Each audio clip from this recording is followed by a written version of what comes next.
Welcome to another edition of Vikings Update. We'll start this week with a reminder. We have the Viking Fish Fry coming up Wednesday at the Valley City VFW Club. Should be a great time, great meal. Proceeds go to VCSU Athletic Scholarships. Tickets are $15 and include a meal and door prizes. Call 845-7161 to get your tickets.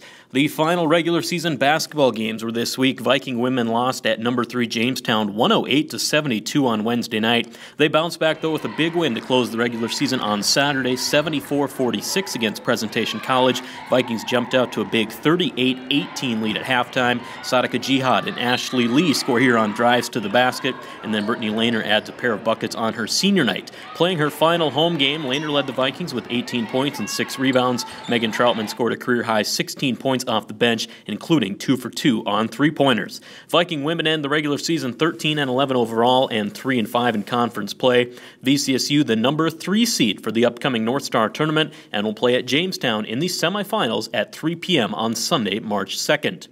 Viking men, also a game to forget Wednesday at Jamestown as they fell 89-50. Big rebound game, though, on Saturday, closing out the regular season with a 70-58 win against Presentation College at home. Vikings were in control early in this one. Jeremy Ware takes it coast to coast for an easy layup and 2 of his team-high 15 points. Matt Croplin follows with one of his 4 three-pointers on the day. Croplin scores again here on a runner as he finished with 14 points. Paxton Lloyd's jumper here good for 2 of his 8 points off the bench. On senior night, VCSU's lone senior Aaron Dusky, he was solid as usual, pouring in 14 points and pulling down 8 rebounds in the victory.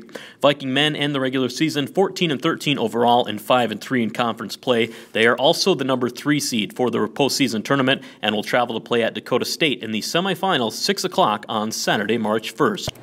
Viking track and field closed out the indoor season on Thursday at the Bemidji State Twilight Meet. Vikings will now be off until the end of March when they will begin the outdoor season with a meet at Dakota State University. On Thursday, those strong performances all around by the Vikings, closing on a high note. They were led by Malik Jackson, who took first place in the 600-meter run. 5 different Vikings placed in the top 10 in the 3,000, led by Richard Longdew in second and Austin Albright in third. Viking women led by Monica Mandavi, who placed twice. Alicia Van Swearingen set a new school record in the 60-meter hurdles, and Jessica Meelan took 4th in the weight throw. Complete results can be found on the VCSU Track website. And it's only February, but we are thinking spring as VCSU softball opens the season February 25th and 26th with 6 games in St. Paul, Minnesota. That again comes up this week, Tuesday and Wednesday. Head coach Ellie Fracker's squad, they have high hopes coming into her first season as head coach. We caught up with Fracker on Monday before the Vikings left for St. Paul. Joined on Vikings Update today by Ellie Fracker, head softball coach here at Valley City State. Coach, it's late February, but we're starting softball season. Hard to believe, huh? Yeah, anytime you could get started in February, that's a good sign for us. It's indoors, so the game's a little bit different.